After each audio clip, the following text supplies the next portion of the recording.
Erim Rossiyaga ketganiga endi 2 oy bo'ldi. Avvaliga uy jimjitligidan, kechalari chozilgan sukunatdan qo'rqmasdim. Do'stlar talablariga binoan kattalar videosi Telegram kanalini ochdik. Kimga qiziq bo'lsa havolasini kommentda qoldiraman. 10 mingdan ortiq videolar bor. Kirib bemalol 5 ga 1 ni urishingiz mumkin. 1-2 oyda pul yuborsa, men ham ozgina chidab ketaman deb o'ylardim. Ammo vaqt o'tgan sari kunlar cho'zilib, tunlar og'irlashib bordi. Oila issiqligi degan narsa faqat odamlarning yonida emas, balki qalbida ham bo'lar ekan. U yoqda erim telefon qilib turadi, ammo gaplari ko'proq ish qiyin, pul yigishim kerak degan mavzulardan nariga o'tmaydi. Bir kuni hovlimizga yangi qo'shnilar ko'chib keldi.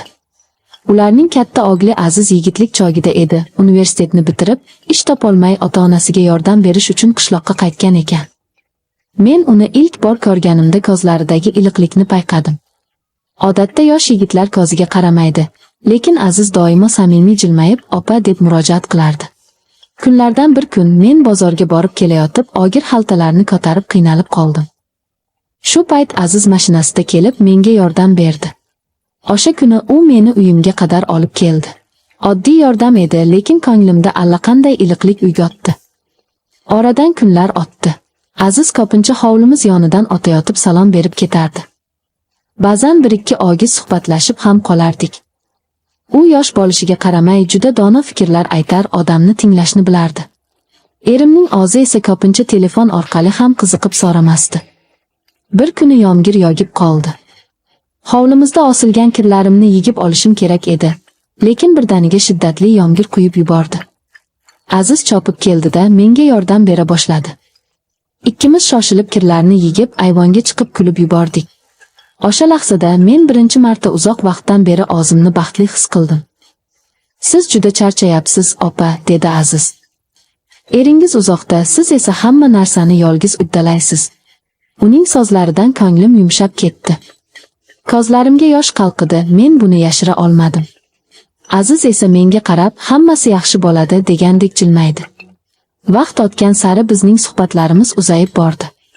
Ba'zan bir piyola choy ustida, ba'zan esa hovlida ishlash paytida gaplashib qolardik. Aziz meni opa deb atashni bas qildi, asta-sekin ismini aytib chaqira boshladi. Men ham o'zim sezmagan holda unga yaqinlashdim. Bir kuni kechqurun elektr o'chib qoldi. Aziz hovliga chiqib chiroqni yoqib berdi. Biz ayvonda o'tirib yulduzlarga qarab gaplashdik. O'sha kecha u menga o'z orzulari haqida gapirib berdi. Katta ish boshlashni, oilasiga yordam berishni, baxtli bo'lishni xohlashini aytdi.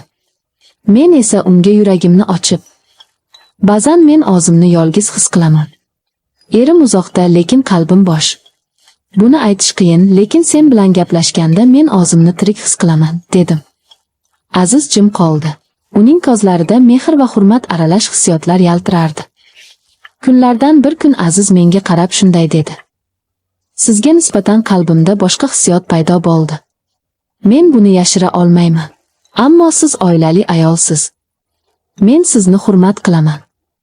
Bu gap meni larzaga soldi. Men ham uni yaxshi ko'rib qolgan edim, ammo bu hisni aytishdan qo'rqardim. Shunday bo'lsa-da qalbimni aldab bo'lmasdi. Azizning ko'zlarida men uzoq yillardan beri sog'ingan mehrni ko'rdim. Bir necha kun o'zim bilan kurashdim. Men xiyonat qilyapmanmi yoki bu faqat qalbimning mehrga chanqoqligi xolosmi degan savollar qiynardi. Oxiri bir kuni men va Aziz qishloq chetidagi bog'da uchrashib qoldik. U menga qarab shunday dedi: "Baxtni uzoqdan kutib bo'lmaydi. Baxt insonning yonida, qalbida bo'ladi. Men sizni asrab-avaylashga, sizga mehr berishga tayyorman." Men ko'z yoshlarimni yashira olmadim.